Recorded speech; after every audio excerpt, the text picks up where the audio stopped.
After 5 weeks and a general malaise, January is behind us, and the brief, bright month of February lies ahead. On February 4th, Jupiter, our planet of luck, levity, growth and gains, will go direct in Gemini after a 4-month retrograde. In Gemini, Jupiter encourages curiosity and duplicity, high art and lowly gossip, illumination and inundation. Now that the planet is moving directly, we'll be better able to integrate the lessons of its retrograde and hopefully emerge with newfound reverence for the power of language and how our words can function as both cure and curse. On the same day, Venus, our planet of wealth, worth and wanting, climbs out of the bathtub EDM trance of Pisces and is vitalized by the hellfire and primal passions of Aries. That shift encourages both getting it on and getting your way, a welcome respite from the inertia of the past few weeks. A full snow moon in Leo on February 12th is a summons to let your freak flag fly, and your bleeding heart sit right on your sleeve. On February 18th, the sun slides from air to water, fixed to flexible when we move from space alien Aquarius to martyr/nihilist Care Bear Pisces.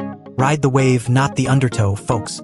On February 23rd, Mars, our planet of will and war, action and ambition, will turn direct in Cancer and, good gods, not a moment too soon. If the new year has thus far felt more like slow motion than positive progress, fear not. Mars direct action will be a much-needed boost. Everything will still hurt, because Cancer, but it will feel less hopeless, especially when the planet moves into the regal bonfire of the vanity sign of Leo in early spring. The month draws to a close with a new moon in Pisces on February 27th. This moon brings with it heightened intuition, sensitivity, and creativity.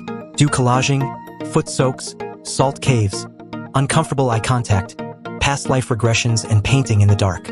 Avoid crowds, confessions, triggering siblings, and clinical environments. Good luck out there, folks. Read on to learn how February will challenge and charm your zodiac sign.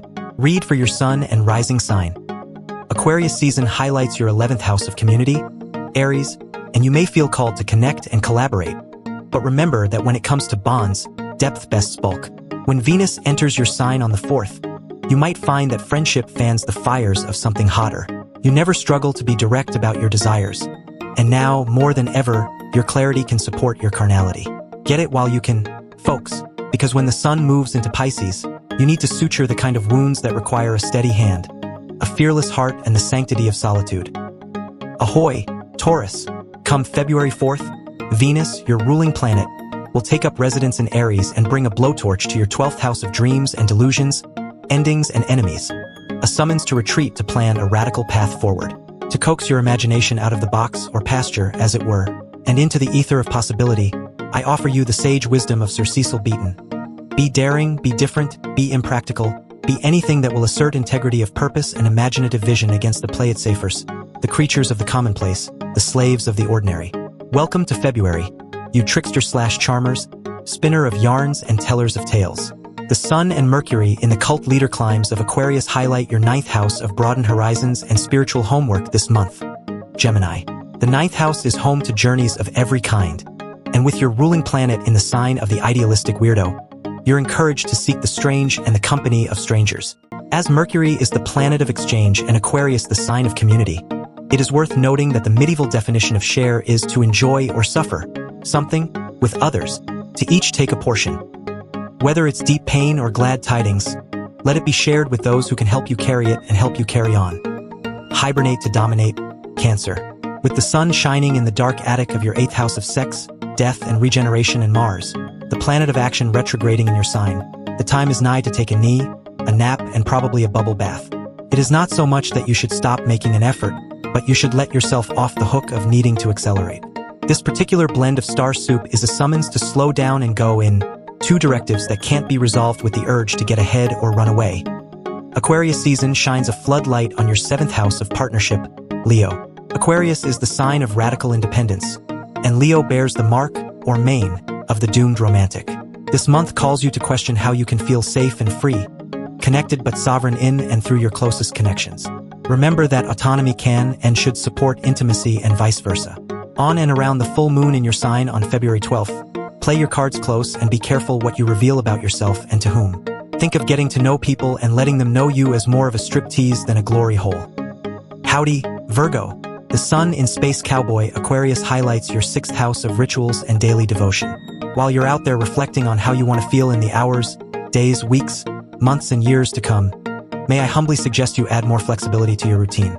Without the space for surprise and a mind trained toward delight, the proverbial magic has a harder time breaking through to you. Keep it loose but purposeful, and you're bound to beckon the unexpected. The full moon in Leo on the 12th hits hard and claws out in your 12th house of the unconscious mind. Make time to meditate, but don't force profundity or be precious about location. As the late, great filmmaker and lunar Virgo David Lynch maintained, you don't need a special place to meditate. You can transcend anywhere in the world. The unified field is here, and there, and everywhere. His sun in Aquarius turns on the carnival lights in your 5th house of pleasure, play, creation, and consummation, Libra.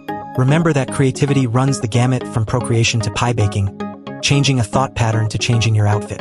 In the let freedom ring spirit of Aquarius, I challenge you to create something new every day to delight yourself. Add sprinkles, use a new word, paint a wall, buy a sex toy, make a picnic for one, or write yourself a lipstick love letter on your front door. In the season of Valentine's, do all things for you. From you. Let's talk about the ties that bind and the apron strings that suffocate. Scorpio. Between the sun in Aquarius highlighting your 4th house of home and ancestry and Mars, your ancient ruler spending the bulk of the month retrograding in nostalgia as masochism, care as control cancer, you've no doubt got an eye on the past and a tether to its pains. I spoke to a trauma therapist this week who told me the key to survival is to remember rather than relive difficult memories. Yet, the key to vitality is to fully embody fleeting moments of joy. I hope your pains feel like a distant echo and your jubilation as visceral as a brass band playing in your blood. With the water bearer ruling the sky, your focus, or target, falls on communication and exchange, language and learning, Sagittarius.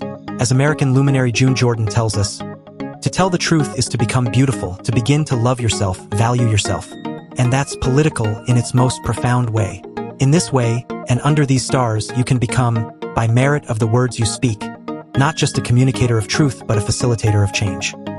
At the beginning of the month, Venus moves into the hellfire and hot pants sign of Aries, throwing a match on your 4th house of home, Capricorn. This could mean it's time to revitalize your living space, play host to your chosen family, make a bold declaration of desire, or lean into the pleasure of being warm and still in the place you call home. On the same day, drunk on luck planet Jupiter goes direct in Gemini in your 6th house of rituals and routines.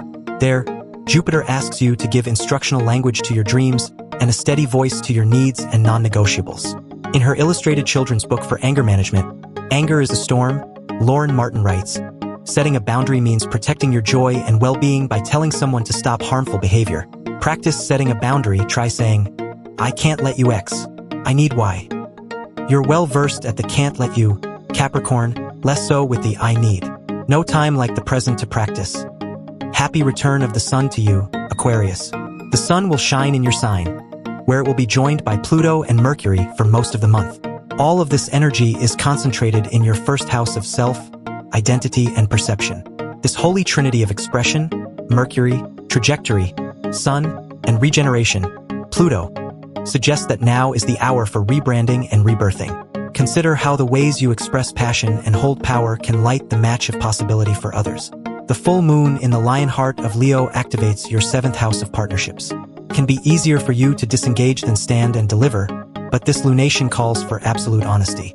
Remember, vagueness is its own kind of cruelty, and lukewarm can, in fact, be ice cold. The sun in Aquarius highlights your 12th house of endings and intuition, Pisces, making the first few weeks of February a fine time to commune with your respected dead and cut ties with the living that make life a bore or a bother.